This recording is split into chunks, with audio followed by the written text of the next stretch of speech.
There has been a vast increase in true crime stories in the media as well as in people who are openly fascinated with these cases. The 15th annual Mayborn Literary Nonfiction Conference presented panels and speakers who gave us an insight into why people are so interested in true crime and gruesome murder.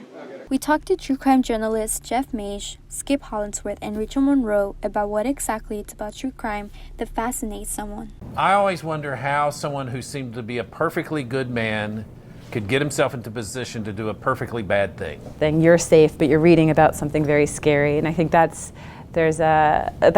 can be an exciting thing to do. That moment of what they call breaking bad.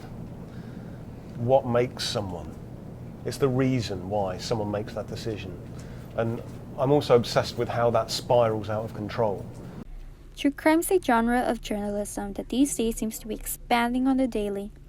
Our team asked the journalists to discuss how they got their start in true crime.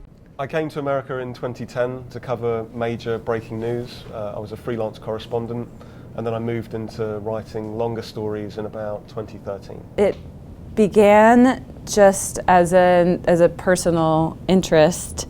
I've always been a person who gets obsessed with, fascinated with a lot of different things, and that was just like kind of how I always led my life. I would stay up all night researching something on Wikipedia, on message boards, reading books, and then once I started writing nonfiction, I realized that I could use that curiosity and that sense. I could get paid for it, basically, like I could turn it into a job. And I became fascinated with people that crossed over from the good to the bad. I just have never lost my fascination with people who cross that invisible line.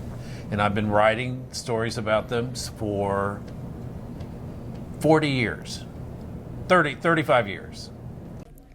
True crime can be such a sensitive subject for both victim families as well as those involved with similar crimes. We asked the writers to discuss how they approach such a delicate topic. When I write a story about a crime that's public, there's police reports, there's court documents, it's a public record.